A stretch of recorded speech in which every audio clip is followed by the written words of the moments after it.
ও সমস্ত তারিফ সেই মহান স্রষ্টার, যিনি আমাদেরকে সৃষ্টির সেরা মানুষ করে আশরাফুল মখলুকাত দুনিয়ার বুকে শ্রেষ্ঠতম দিয়ে দুনিয়ার বুকে পাঠিয়েছেন এবং তার সাথে সাথে মহান স্রষ্টার যে বড় হুকুম যে ফরজ নামাজ আদায় করার জন্য আল্লাহ পাক আমাদের পবিত্রতা অবস্থায় তার ঘরে আনিয়েছেন এবং তার সাথে সাথে মহান রব্বুল আলামিন তিনি তার রহস্যবাণী কোরআন, যে কোরআনের কথা, কোরআনের মুজিজা আমরা কম বেশি সবাই জানি।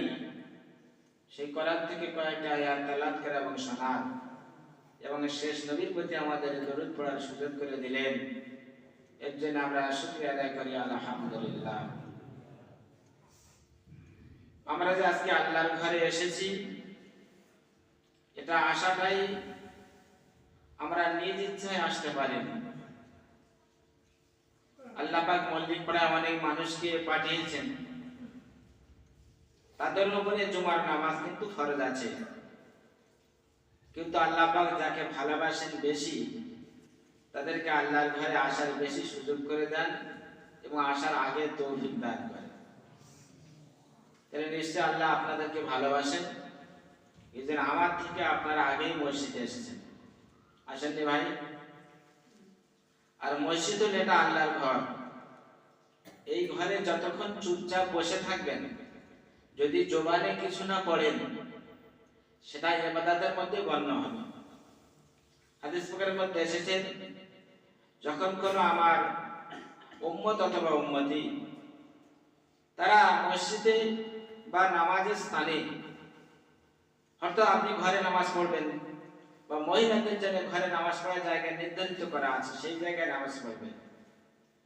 সেখানে আরো অন্য একটা কোনো তারা বোন আসবে, কেউ আসবে, তার সাথে একসঙ্গে নামাজটাকে আদায় করবে, জামাতবদ্ধ নয়, ইনফিরাদি একা একা নামাজ পড়বে, একসাথেই বসে পড়বে। তো ওই বোনটা যতক্ষণ পর্যন্ত উজু অবস্থায় নামাজের অপেক্ষায়, আর এক বোনের নামাজের জন্য অপেক্ষায় আছেন, ততক্ষণ পর্যন্ত আল্লাহ তাআলা তার আমলনামায় নামাজের সওয়াব লিখবেন। আচ্ছা, যদি তারা ঘরে বসে যদি এই সওয়াব যদি পায়, ঘর উত্তম না মসজিদ উত্তম? মসজিদ উত্তম। তাহলে আমরা যতক্ষণ মসজিদে এসে চুপচাপ বসে থাকবো, সেটা নামাজের মধ্যে, ইবাদতের মধ্যে গণ্য হবে। কিন্তু আমরা বেচেন হয়ে যাই, কিছু সময় যদি অতিবাহিত হয়ে যদি যায় না ভাই?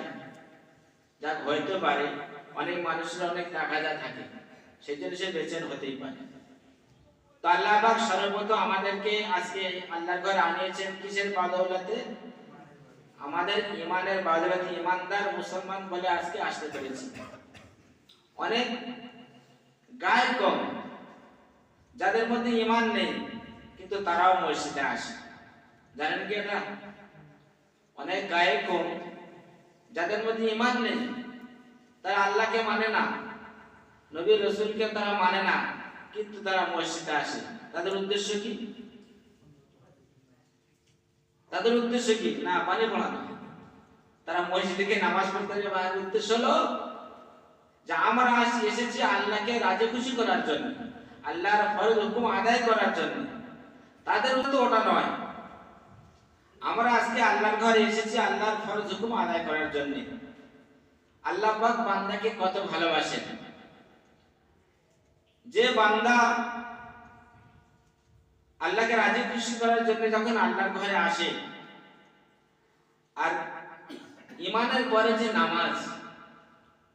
নামাজটাকে খুব গুরুত্বপূর্ণ জায়গায় রেখেছেন, তার মধ্যে নামাজের মধ্যে গুরুত্বপূর্ণ জায়গা রেখেছেন ফরজ নামাজগুলো। রাখেনি ভাই? তো ফরজ নামাজের জন্য আল্লাহ পাক তিনি তার বান্দাদেরকে কত ভালোবাসেন দেখুন। যদি আমার বান্দা যদি কিছু না করে, যদি শুধু চুপচাপ নয়, যদি মসজিদ থেকে ইমামের কাছে যদি নামাজ পড়ে, তো তার ফরজটা আদায় হয়ে যাবে না ভাই? নামাজের মধ্যে যে সমস্ত শর্তগুলো আছে, ইনফিরাদে নামাজ পড়লে আপনার সেই শর্তগুলো পূর্ণ করতে হবে। যেমন কিছু যেমন শরীর পাক, এটা তো আপনার হতেই হবে, জায়গা পাক এটা তো আপনার হতেই হবে, সতর ঢেকে এটা তো আপনার হতেই হবে। এগুলো হয়তো ইমাম সাহেব সতর ঢেকে আছে, জায়গা পাক রেখেছে, আপনি সতর ঢাকেনি না বা কাপড় পরে আছেন, তাই বলে যে আপনার নামাজ হবে হবে না, হবে কি ভাই বলুন? ওই জন্য একটা উদাহরণ দিই, পাউরুটি দিতে, এখন পাউরুটির জায়গায় চলে গেছে কি খিচুড়ি এসেছে, আবার ডিমও এসেছে। মানে এন্ডা খেয়ে বাইরে তোমাদের ঠান্ডা করে রাখবে। তো যাক, বলার উদ্দেশ্য হলো এটাই। কিন্তু দেখুন সরকারের উদ্দেশ্য হলো কি, যে বাচ্চারা যারা বাইরে ঘোরাফেরা করে তারা যেন কমসে কম পাউরুটির লোভে যেন স্কুলে আসে, ছিল না উদ্দেশ্য এটা? এখন হযরতে আলী রাদিয়াল্লাহু তাআলা আনহু, ওনার সঙ্গে আরো একজন সাহাবী আছেন, তারা দুজনে এক জায়গায় সবসময় ঘোরাফেরা করেন, একজন একজনের সঙ্গে বন্ধু থাকে না। ওনার বন্ধু তিনি স্বপ্নের মাধ্যমে দেখছেন যে অমুক জায়গায় ব্যক্তি মারা গেছে, তার জানাজাটা তোমাকে পড়াতে হবে। হযরত আলী রাদিয়াল্লাহু তাআলার বন্ধু, আল্লাহর খুব জলিল কদর বড় সাহাবী, ইনি চিন্তা করলেন যে ওই ব্যক্তিটার মধ্যে এমন কি আছে যে যার জানাজা নামাজ পড়ানোর জন্য আমাকে স্বপ্নে মারফত জানানো হলো। ইনি সেই ব্যক্তি যখন মারা গেলেন, এনার কাছে যখন খবর আসলেন, ইনি তখন সেই ব্যক্তির জানাজা পড়াতে গেলেন। কিন্তু একটা ব্যক্তির যখন স্বপ্নের মাধ্যমে জানতে পারলেন তার জিন্দেগীর বিষয়ে, এই ব্যক্তি জানতে চাইবে না? চাইবে না? চাইবে না ভাই? কারণ আপনারা যখন জানাজা পড়তে যান, একটা ব্যক্তির জানাজাকে দেখছেন অনেক লোক জড়ো হয়ে গিয়েছেন, আপনার মনে তখন আশ্চর্য বোধ হবে এই ব্যক্তিটা কে ছিল, এর এত লোক জমেছে কেন? জিজ্ঞাসা করবেন না? তো ওই সাহাবীকে জিজ্ঞাসা করতে সেখানে এলাকার লোকেদের যে এই ব্যক্তিটার মধ্যে কি আমার খুশিয়াত ভালো ছিল, তার জন্য আমাকে স্বপ্নে মারফত জানানো হলো এই ব্যক্তির জানাজা তোমাকে পড়াতে হবে। যাকে জিজ্ঞাসা করে সে বললে সিধা সাদা জিন্দেগি কাটাতো, কোন রকমে তার জন্য কোনো অন্য কিছু এমন আমরা দেখিনি। সবার কাছে যখন জিজ্ঞাসা করে সবাই একই কথাই বলে। উনি চিন্তা করলেন এই ব্যক্তির মধ্যে গোপনীয় কি আমল আছে, একমাত্র তার স্ত্রী ছাড়া দ্বিতীয় কেউ বলতে পারবে না। পারবে ভাই বলুন? এখন যে সমস্ত ছেলেরা নেশা করে বা গাঁজা খায়, তারা গাঁজা খেয়ে যদি শান্তি করে যদি বাড়ি ফেরে, বাপ কি বুঝতে পারবে? বুঝতে পারবে কি? বাপ যদি বুঝতে না পারে, তাদের বিয়ে শাদী হয়ে গেছে, তার স্ত্রী আছে, কিন্তু সে বুঝে নেবে যে আমার স্বামী শান্তি খেয়েছে, রজনী তুলসী খেয়েছে না গাঁজা খেয়েছে। বুঝতে পারবে না ভাই?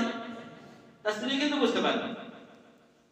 তো আল্লাহ নবীর সাহাবী অনেক চেষ্টার মাধ্যমে তার স্ত্রীর কাছে জানতে পারলেন যে এই ব্যক্তির মধ্যে এমন কিছু খুশুসিয়াত আমার ছিল না, তবে সিধা সাদা জিন্দেগি কাটাতো। তবে একটাই ছিল যে মহান স্রষ্টার যে আল্লাহর কালাম তিনি পড়তে জানতেন না, কিন্তু তার অভ্যাস ছিল সকাল অথবা সন্ধ্যায় সেই কোরআনটা খুলে দু চারটে পাতা ওঠাবে আর কোরআনে শুধু চুমা খাবে। তার দিলে একটা ব্যথা হতো, মহান স্রষ্টা আমাকে যে সৃষ্টির সেরা যে মানব করে দুনিয়ার বুকে পাঠালেন, তার উপরে যে কোরআন নাযিল করলেন, সেই কোরআন সারা পৃথিবীর মানুষের জন্য মুক্তির রাস্তা আছে, কিন্তু সেই কোরআন আমি পড়তে পারলাম না, আমার জবান আসলো না। এই আগেবে তিনি সবসময় কোরআনটাকে খুলতেন আর চুমে খেতেন। আল্লাহ নবীর সাহাবী বুঝতে পারলেন যে কোরআনের উপরে কত মর্যাদা বা কত মহব্বত ছিল। আমরা তো সবাই কোরআন থেকে কাফির হয়ে গেছি, যাই না ভাই?